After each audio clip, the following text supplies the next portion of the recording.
அடியோட ஒழிக்கிறேன்னு சொன்னாங்க.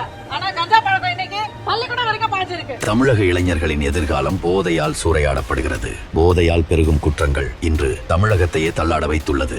இந்த நிலை மாறிட வாக்களியுங்கள் தாமரை சின்னத்திற்கு.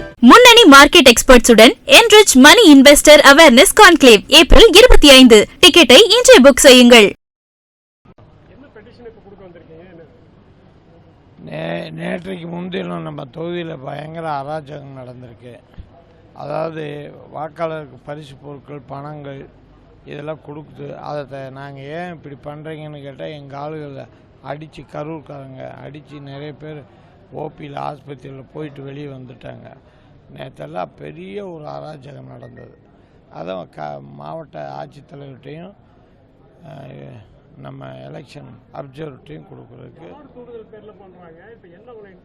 தெற்கு தொகுதியில் வேறு யார் இங்கே நிற்கிறாங்க? இதை என் வாயாலேருந்து சொல்லணுமா? செந்தில் பாலாஜி தான். கரூர்காரன்னா யாருக்கு? எனக்காக வர்றாங்க, அவருக்காகத்தான் வந்திருக்காங்க. கொடுத்தாங்க, பணம் பிடிச்சி கொடுத்துருக்கோம்.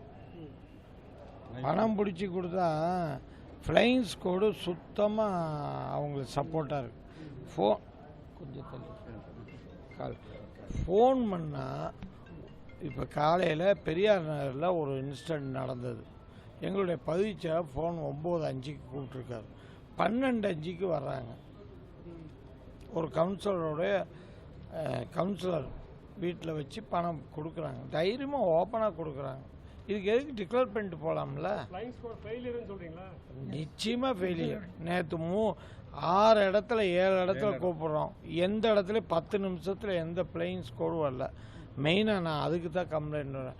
போலீஸ் வர்றாங்க. அவங்க என்ன சொன்னால், நாங்கள் பண்ண முடியாது சார், இது தேர்தல் நேரத்தில் அந்த பிளைன் ஸ்குவாடு தான் வந்து எங்களை கூப்பிடணும் அப்படின்ற. யாரை வெத்தலை வாக்கு வச்சு கூப்பிட்டுட்டு இருக்கிறதுக்குள்ளே அவன் எல்லாம் கொடுத்துட்டு போயிட்டான். அதை நீங்கள் நடவடிக்கை எடுங்க, இல்லை டிக்ளேர் பண்ணிட்டு போங்க.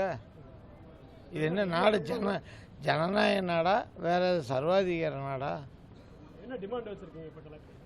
நான் கரெக்டாக நடவடிக்கை எடுக்க சொல்லியிருக்கேன்.